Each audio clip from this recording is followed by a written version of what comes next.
Graduate of Yeshiva University, Rabbi Burg received his rabbinic ordination from Yeshiva University's Rabbi Isaac Elchanan Theological Seminary. Rabbi Burg serves on the board of directors of the Yeshiva University High Schools. He's also a member of the Board of Education for the Rosenbaum Yeshiva of North Jersey Elementary School. Now let's welcome Rabbi Steven Burg. Thank you. Thank you, Jeremy. Thank you to all the organizers. Thank you to the NYPD and all law enforcement for being here today with us.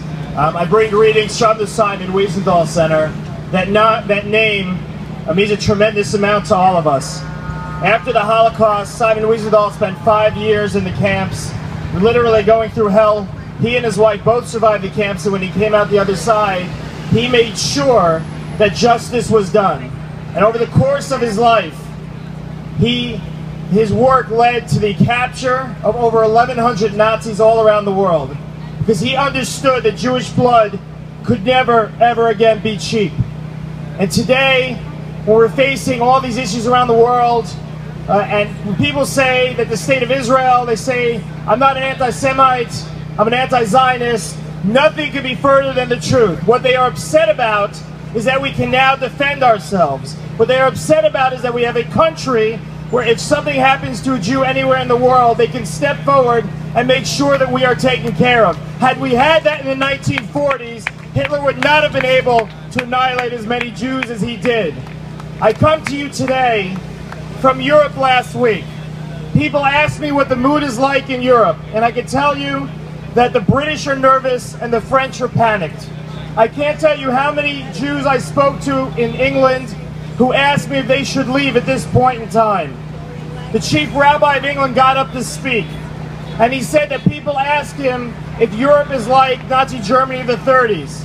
He said it's not like the 30s, but we're certainly like the 20s.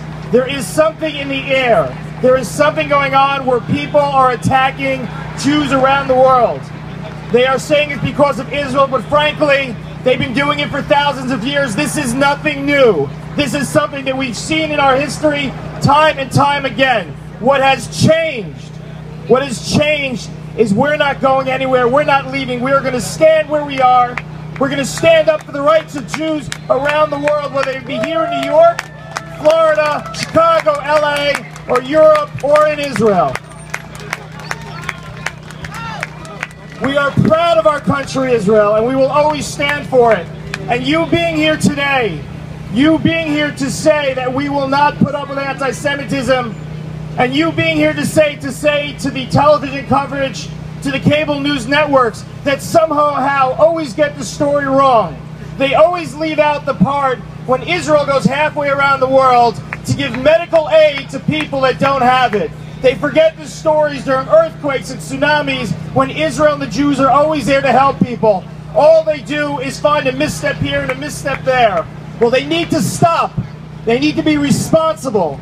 The cable news networks need to understand that because of the things they are showing around the world, people hate Jews, and not only Jews, but America. It's the same hatred. The fight that we are in right now against ISIS is the same fight that Israel has against Hamas. There is no difference. It's a hatred of democracy.